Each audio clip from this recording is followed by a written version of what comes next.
Welcome to Meaningful Mornings.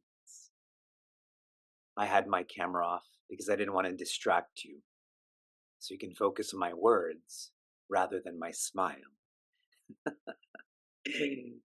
I was listening to a report yesterday about how COVID, which forced everyone to study from home, particularly those below high school, it caused them to be less comfortable physically, mentally. Students became more fidgety, more attention seeking.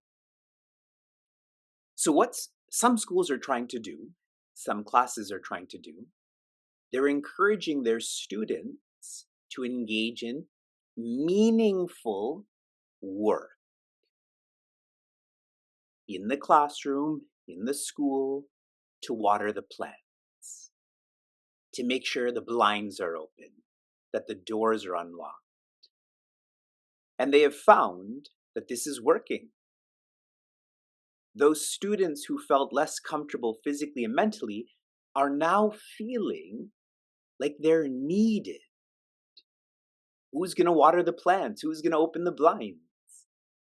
It is helping them to feel more secure. And the genesis of all of this is meaning. Maybe COVID took meaning away from these students. And this is why our mornings are called meaningful mornings. We are talking about that which is most important. In this report, they also shared that these students were given a mentor, an adult, a teacher, etc. And I think so much about how our community is designed in the same way. We have multiple layers of mentorship, accountability. Has your fidgetiness gone down? Has your attention seeking gone down? In Srimad Bhagavatam, the 10th section, the 70th chapter, it is a very practical expression of how to live. This chapter describes how Sri Krishna lived, lives. He followed 4 Ds. The first, this is what he engaged in first before all else, was dhyana. That is a practice in centering oneself, remembering what one is. Next, dhamma. In English, this would be a ritual. The karma kanda portion of the Veda, involving more chanting, more physical decorating.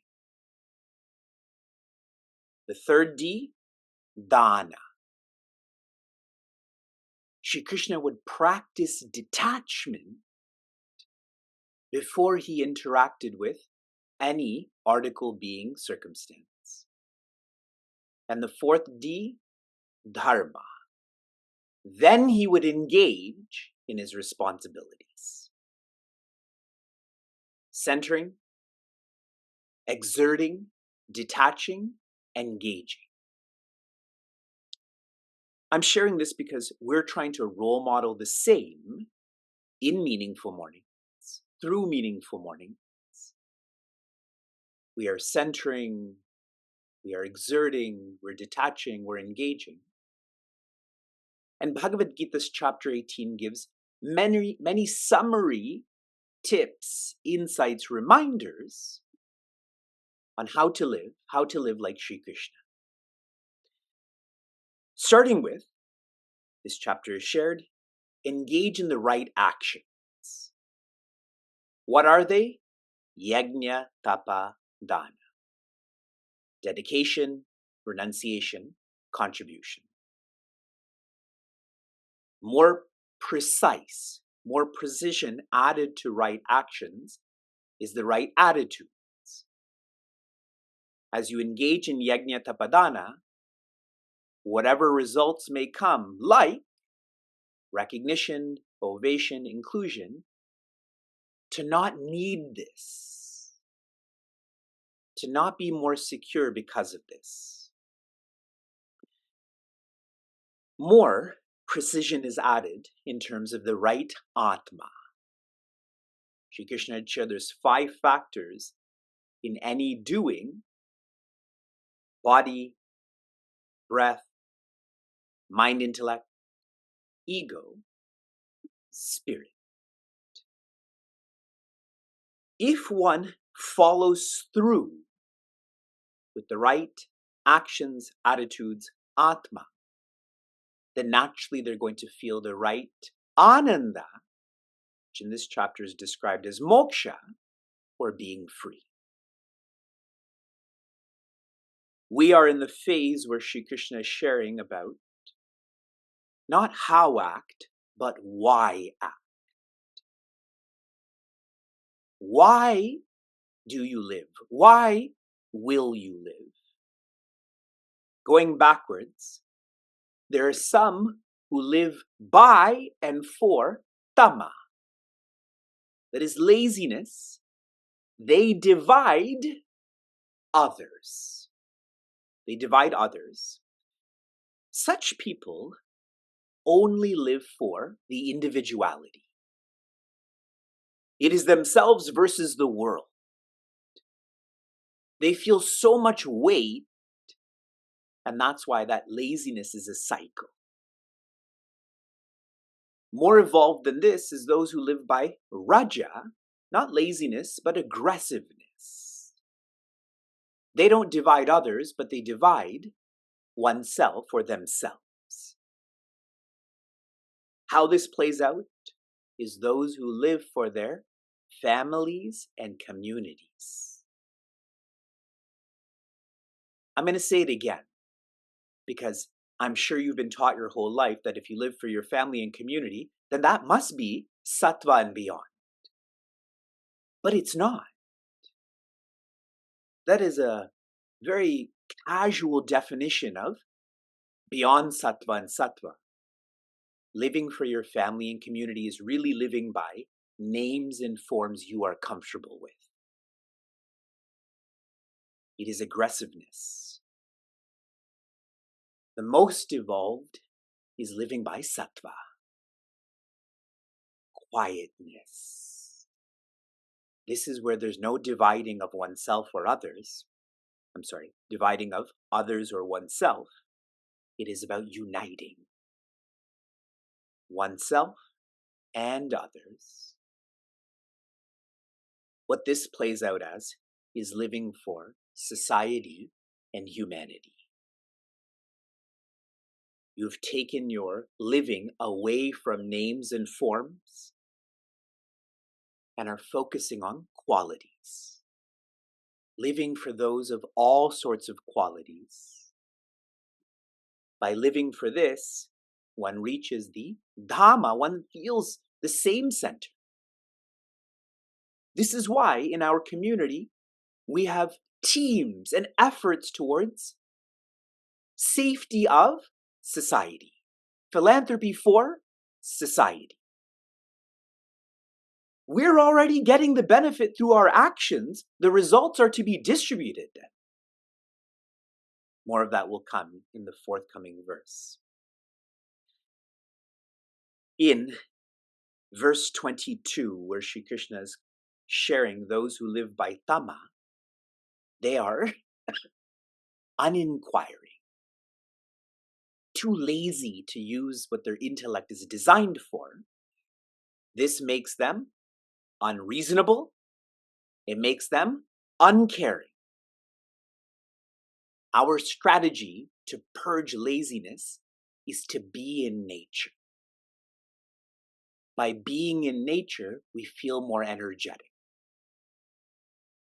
I like teaching outside way more than inside, but it's raining, so I can't compromise my notes, my books, my computer. When energy is checked off, it helps enthusiasm and empathy. 2 months from today, Meaningful Mornings would have been completed. June 10th is our final day for this semester. Over the summer, we're going to have another effort. I'm sorry, not another effort. I meant running from the mind. That's what I meant. this year's Running from the Mind community will focus on developing energy, enthusiasm, empathy. More of those details will come out next week. Part of the empathy plan is every time you complete a certain amount of walking, jogging, etc., you have to share a pair of shoes with someone who needs it. You only walked and jogged because of those shoes, correct? Empathy would be sharing that same opportunity with others. So you're very clear, I'm very clear about what's being shared. I'm reading an insight from Pujaswami Chinmayananda, and then we shift from jnana to karma. The very core of the Hindu culture is the recognition of the oneness of the entire living world of creatures. It is the concept of plurality that gives rise to all of the passions and desires. And where the plurality is recognized, there the ego has crystallized in the perceiver. Unless the individual stands apart from the world as a separate, distinct entity, he will not be able to recognize a multiple world of separate beings and things. We are to live not for dividing in any sort of way, but rather to unite. We are now in verse 23. Are all of you feeling energetic? Should I increase the pitch of my voice? Niyatam sangarahitam araga dveshatah kritam aphala prepsuna karma yattat satvikam uchyate. Joy. Shri Krishna began with why act. There is 3 factors he zoomed into, jnana. Now he's coming to how act. There were 3 factors. He's taking up 2 of them. First karma, then karta. Karma we had defined as the result, the fruit.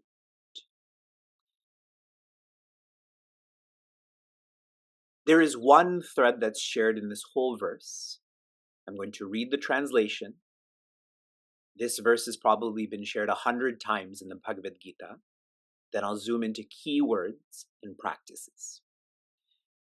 An action which is ordained, which is free from attachment, which is done without love or hatred, by one who is not desirous of the fruit, that action is declared to be sattvic, pure, based on quietness.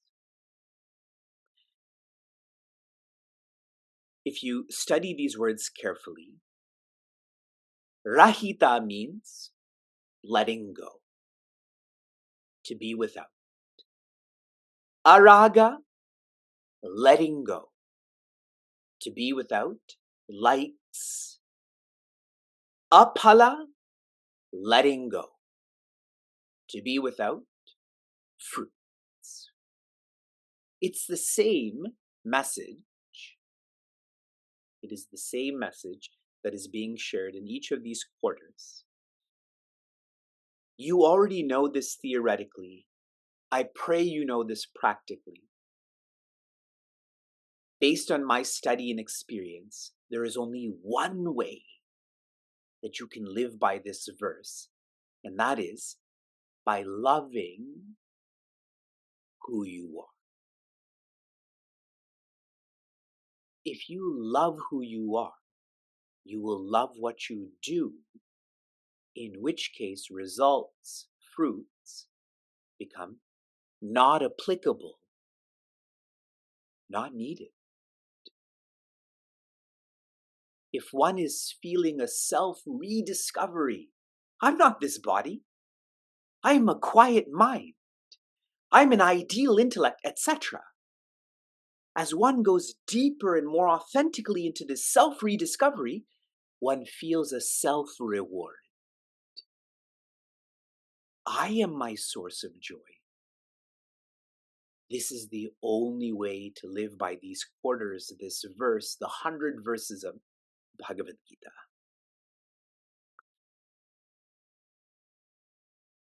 As one of the board members for United Consciousness, I'm really fond of our slogan. It is one consciousness, one being.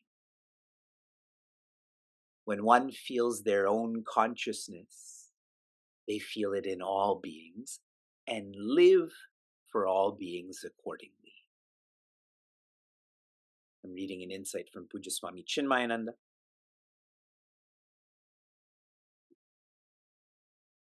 In the same fashion, an individual with a sattvic intellect that has recognized the all-pervading one lives in the consciousness of the one reality that permeates the whole universe. And therefore, to him, the leper and the prince, the sick and the healthy, the rich and the poor are so many different parts of his own spiritual personality only. Such an individual serves the world in a sense of self-fulfillment and inspired joy. If you ever wake up in confusion, if you ever wake up with less self-love, please study this recording, this verse, this paragraph. From inspiration to application. Your application was to continue to be steady with what you're fasting from for your divinity. How many have broken their steadiness? By show of hands, broken your steadiness. Very good. The more steady you are, the more you will feel this self-reward system that you actually haven't fasted from anything. I know I'm running out of time, but I'm going to tell you anyways. When I was invited to Chinmay Mission UK, the person who had invited me, I'd just gone off of the plane. He picked me up from the airport, took me to a mall. We were going to have dinner and go watch a movie. What a good reception. As I'm getting out of his car, and he had a very fancy car, it must have been a sports version of a Porsche. And I'm getting out, and he literally grabs my hand and pulls me back in and says, Vivekji, what you have done is extraordinary. Because he got to meet me, and I was relatively younger and perhaps living simpler. And I squeezed his hand even more and said, what you have done is extraordinary. I have renounced sorrow for happiness. You've renounced happiness for sorrow. When one loves what they do because they love who they are, you feel that happiness. Your application for this morning is we are releasing the opportunity for our one with ones for an entire month for Bhagwan Rama at 5:30 a.m. Anyone who wants to interact with me personally, you can sign up for this.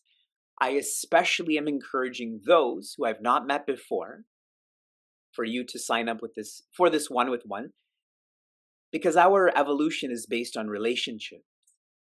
I also am especially encouraging our younger seekers. Often, more education is not needed, more direction is needed. Maybe our dialogue can facilitate that. Shanti, Shanti, Shanti, be joy.